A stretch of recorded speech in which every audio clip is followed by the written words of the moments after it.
Bueno, en esta ocasión abordaremos el tema de cáncer de próstata. Haré una introducción acerca de las características epidemiológicas de esta enfermedad y después discutiremos algunos factores de riesgo, algunos de ellos modificables, lo cual es importante para el consejo que tenemos que dar a nuestros pacientes. La enfermedad, es decir, el cáncer de próstata es una enfermedad muy frecuente. Como verán, es uno de los cánceres más frecuentes en el mundo y no es la excepción en nuestro país. Sin embargo, no es una enfermedad letal en todos los casos, es decir, hay una gran heterogeneidad en el comportamiento y eso hace que haya una amplia relación incidencia-mortalidad. Quiere decir que muchos casos o muchos pacientes viven con cáncer de próstata, pero no mueren de cáncer de próstata. Y las cifras de supervivencia global son muy altas, es decir, muchos pacientes, la mayoría, sobrevive 5, 10 y 15 años después del diagnóstico de la enfermedad, dependiendo de las características de cada uno de los tumores. Los tumores pueden ir desde la enfermedad indolente, es decir, tumores que no van a matar al paciente y que de hecho, como verán en las próximas conferencias, en ocasiones ni siquiera tratamos, hasta enfermedades que pueden matar rápidamente al paciente.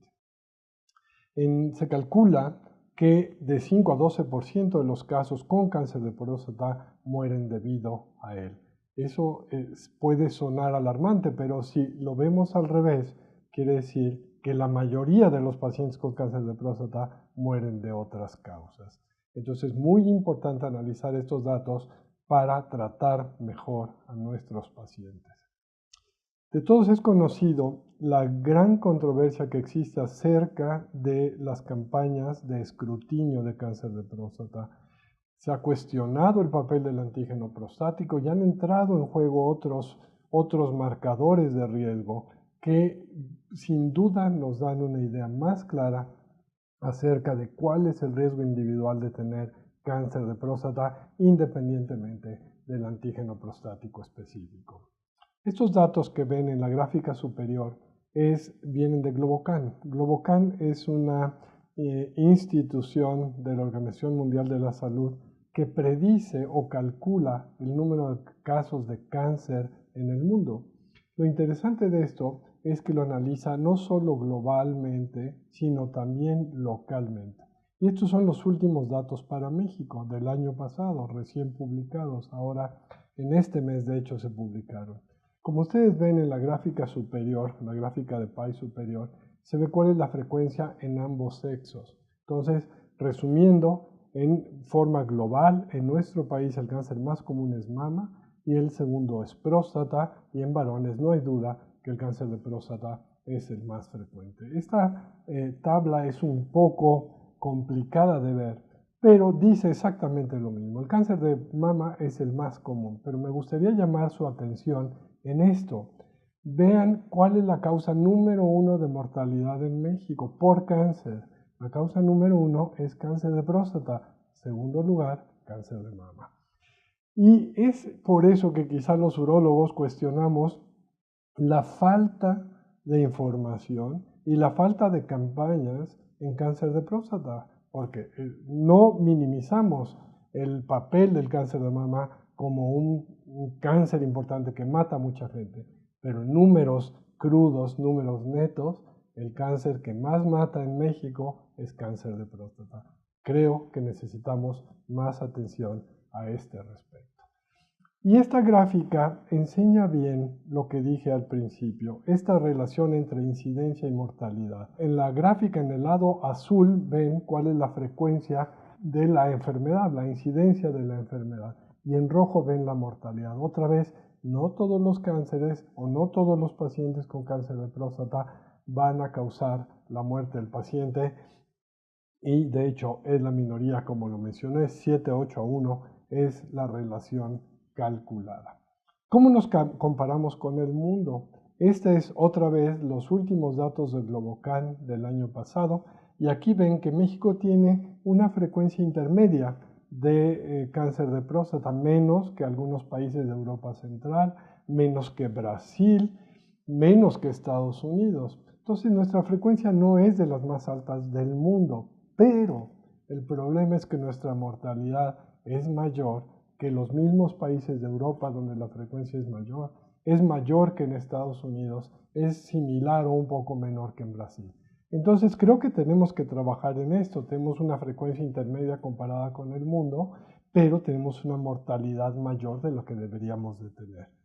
¿Qué es lo que está diciendo esto? Muy probablemente el diagnóstico lo hacemos tardíamente cuando la enfermedad no es curable y la enfermedad simplemente es controlable, como verán en las conferencias posteriores.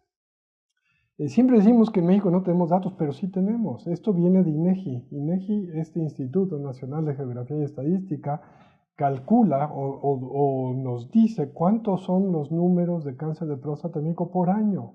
Y si ustedes ven, lo que yo quiero demostrar aquí es simplemente cómo la frecuencia de cáncer de próstata ha venido aumentando lentamente en los últimos años y no se ha detenido. El año pasado hubo una disminución ligera con respecto a los previos, pero estamos esperando todavía los últimos datos.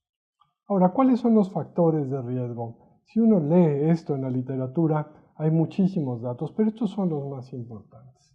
Edad. No hay duda que la edad es un factor que se asocia a una mayor frecuencia de cáncer de próstata.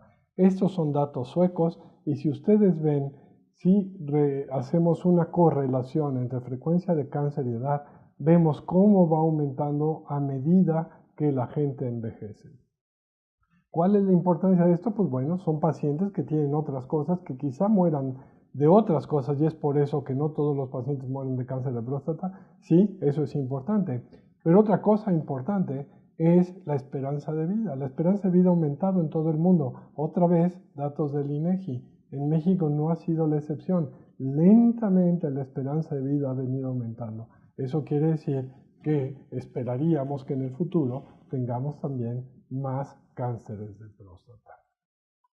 Obesidad, ¿por qué es importante en México? País número 1 de obesidad infantil y uno de los países con más obesidad en el mundo. Y obesidad lo llamo ahora basado en el índice de masa corporal, que es la manera moderna, la manera actual de medir sobrepeso, obesidad y cifras normales. ¿Qué datos hay? Hay muchísimos datos acerca de obesidad, pero esta es una cohorte muy interesante de un estudio de Estados Unidos, donde la población, los trabajadores de la salud se siguen por mucho tiempo y se ve en retrospectiva qué factores miden diversos desenlaces. En este caso lo que querían medir era mortalidad por cáncer de próstata y lo ajustaron al índice de masa corporal. En la gráfica de la letra A, se ve cuál es la mortalidad global por cáncer de próstata. Esto es en toda la población, toda la cohorte. Como se ve claramente, los pacientes que son obesos tienen una mayor mortalidad que los pacientes que tienen un índice de masa normal. Y lo dividieron después, en la época pre-antígeno prostático específico, donde el diagnóstico se hacía por clínica. Esa es la gráfica B. La gráfica C es después, cuando inició la era de escrutinio por antígeno prostático específico. Otra vez, claras diferencias y más notoria cuando no se usaba el antígeno prostático, mayor mortalidad. Y se explica bien porque los pacientes llegaban en Estados Unidos como nos llegan ahora en México, es decir, en estadios mucho más avanzados. Entonces, claramente hay un papel del índice de masa corporal para disminuir la supervivencia en pacientes con cáncer de próstata. Más obesos, menos supervivencia. ¿Y cuál es la explicación de esto? Debe haber una explicación lógica y no simplemente la obesidad. En la gráfica con la letra D se ven cuáles eran los niveles del péptido C. El péptido C es un surrogado de la acción de la insulina, que hay un factor que se llama el factor similar a la insulina, un factor de crecimiento similar a la insulina, que se sabe que aumenta la progresión de los cánceres. Y otra vez existe una clara correlación. Pacientes más obesos tienen niveles más altos de péptido C, por lo tanto, más actividad de esta hormona, por lo tanto, menor supervivencia en cáncer de próstata. Entonces, obesidad, no hay duda que juega un papel en estos pacientes. Y si lo hacemos como riesgo relativo, es decir, qué tanto impacta el índice de masa corporal, controlando para todos los factores que ustedes ven en la tabla, es decir, la ingesta de aspirina, beta-carotenos, excluyendo los que murieron pronto, excluyendo los fumadores, excluyendo los diabéticas, etcétera, etcétera, etcétera, el riesgo relativo siempre es mayor en los pacientes obesos y aumenta el riesgo de morir por cáncer de próstata en estas cifras que van alrededor de un 8 hasta un 11%, todas ellas estadísticamente significativas. Si la obesidad es mala, el ejercicio tendría que ser bueno, al menos en teoría. Y los datos así lo demuestran. Otra vez hay varias cohortes que han sido seguidas. La misma de los trabajadores de la salud muestra que aquellos que hacen ejercicio vigoroso tienen un riesgo de 61% menor para morir por cáncer de próstata. ¿Será un dato aleatorio? No, se comprobó en el CAPTURE, esta cohorte que mide los desenlaces también en series, en desenlaces largos, es decir, seguimientos largos, pacientes o personas que caminan más de 3 horas a la semana. No se necesita correr un maratón, pero aquellos que caminan más de 3 horas a la semana a un ritmo relativamente rápido, 3 millas por hora, que corresponde más o menos a 5 kilómetros por hora, 57% menos riesgo de morir por cáncer de próstata. Y el estudio sueco, donde la bicicleta es popular, no tanto en nuestro medio, pero que empieza a hacerlo en algunas regiones, al menos aquí de la Ciudad de México, aquellos que corren o hacen bicicleta más de 20 minutos al día, puede ser para transportarse al trabajo, 36% menos probabilidad de cáncer de próstata. Otra vez, me parece que los datos son claros. El ejercicio ayuda a disminuir el riesgo de cáncer de próstata. El tabaco se ha implicado en múltiples tumores, y no es la excepción en cáncer de próstata. Quizá no en la etiología del cáncer de próstata, pero aquellos pacientes que fuman tienen un mayor riesgo de progresar. Es decir, pacientes que se les diagnosticó cáncer de próstata se supone que progresan más cuando fuman, recurren más cuando han sido tratados por cáncer de próstata, tienen una frecuencia mayor de metástasis y una frecuencia mayor de cáncer de próstata resistente a la castración y mueren más frecuentemente por cáncer de próstata. En esta serie, seguida por más de 22 años de 5.366 pacientes con cáncer de próstata, aquellos que fuman tienen 61% mayor riesgo de muerte por cáncer de próstata y 61% mayor riesgo de recurrencia bioquímica. Entonces, vida saludable, sin duda, es importante en nuestros pacientes. La dieta. Se han implicado multitud de factores en la dieta en pacientes con cáncer de próstata, la mayoría de ellos en la recurrencia o en la progresión del cáncer. El huevo, y el huevo me refiero al contenido de colina, que la colina es una sustancia indispensable en nuestra vida, pero el huevo tiene cantidades altas de colina.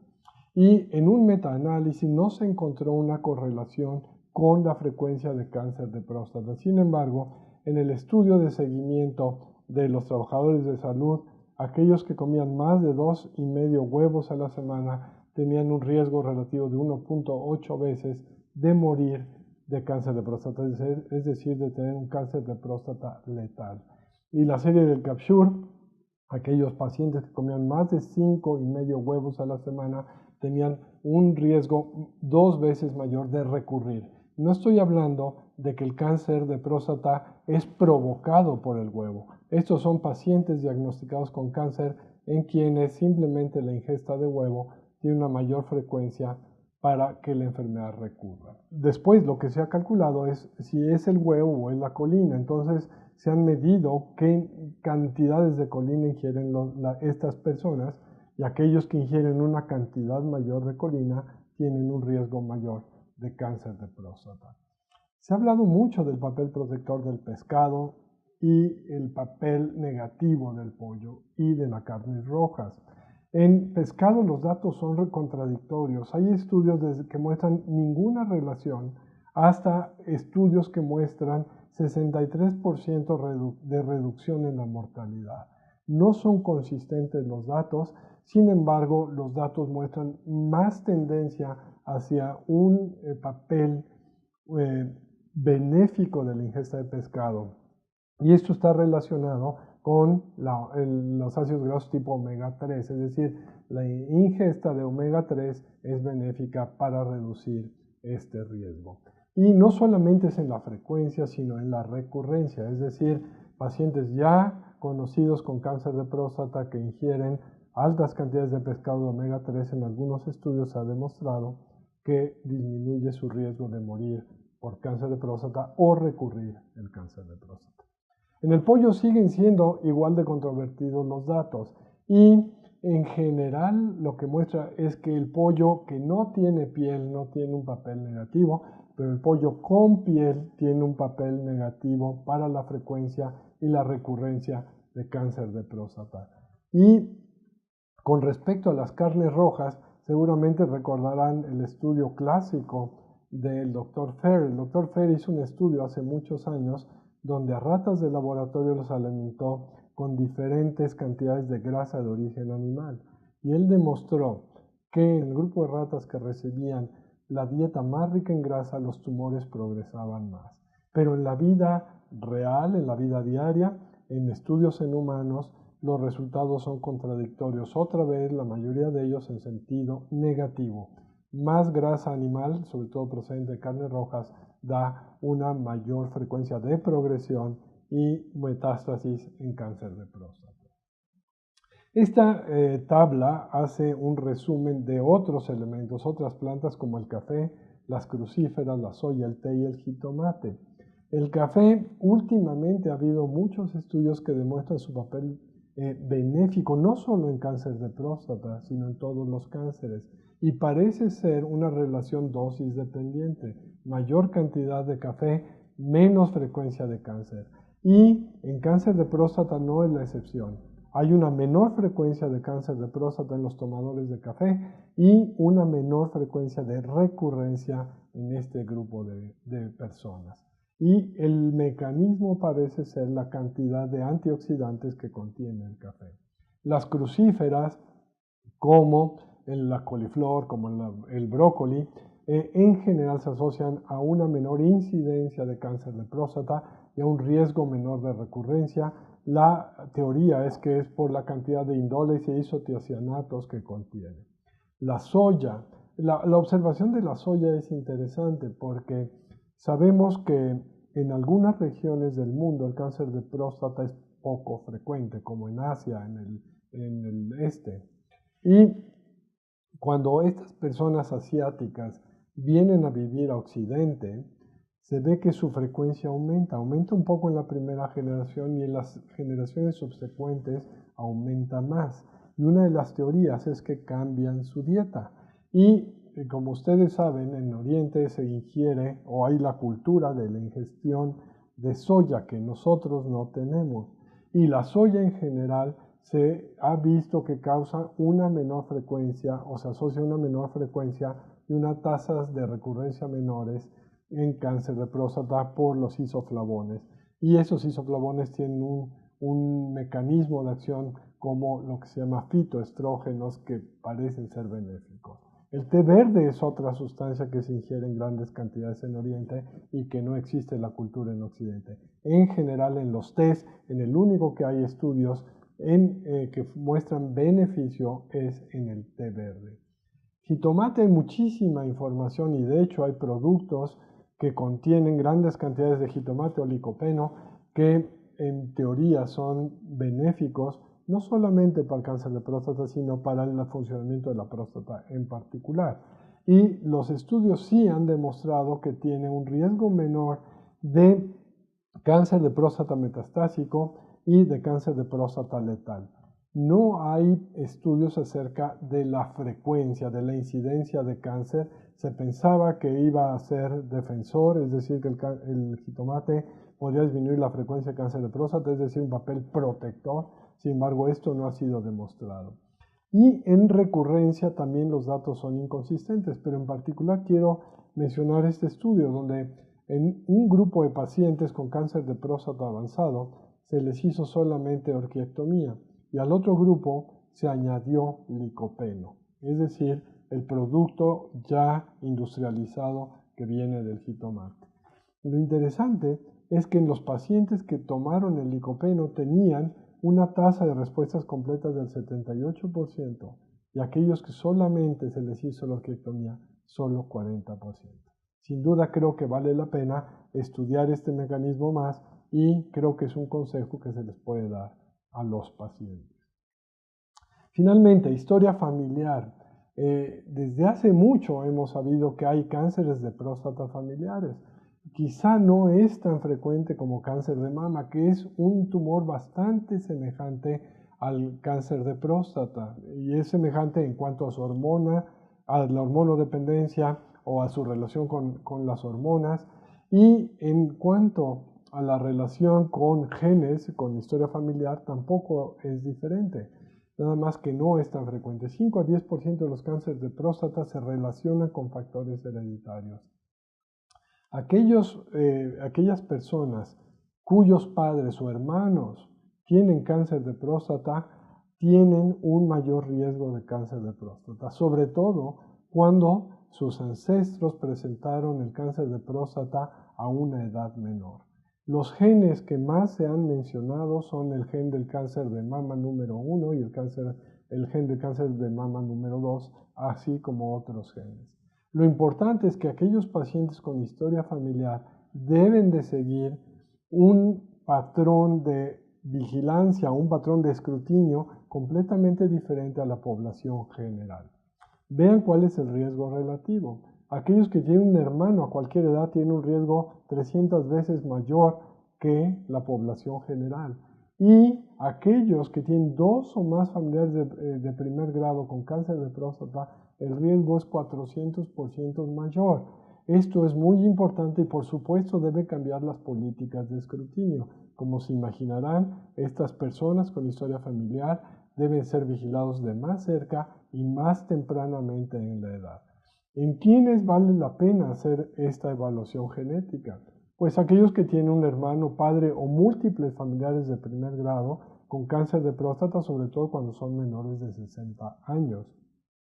Aquellos que tienen un cáncer de próstata de muy alto riesgo, es decir, con Gleasons altos, no importa si son localizados con extensión regional o metástasis, estos pacientes también deberían de ser escrutinizados para evaluación genética.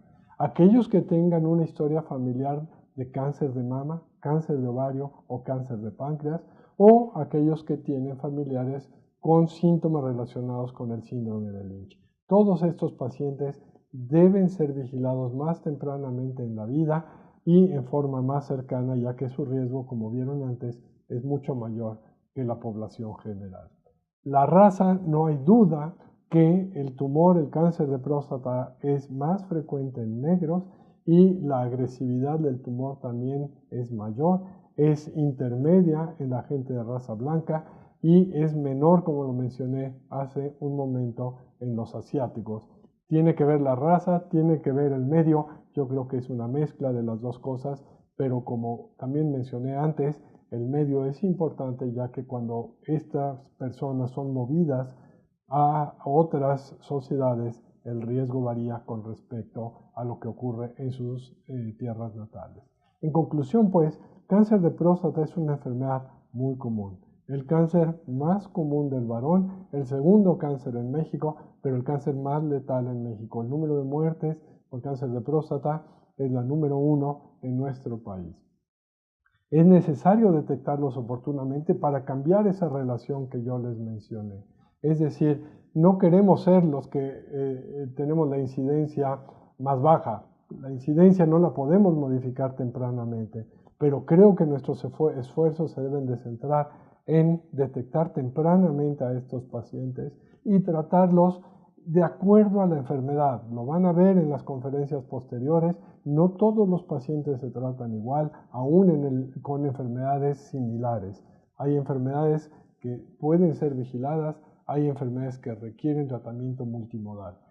Cada paciente debe ser individualizado. Los factores de riesgo son múltiples y tienen una incidencia variable en nuestros pacientes. Creo que un consejo muy sencillo es no tener obesidad, hacer ejercicio y tener una dieta saludable, que como ustedes ven es un consejo único, es el consejo más fácil de dar, pero el más difícil de realizar.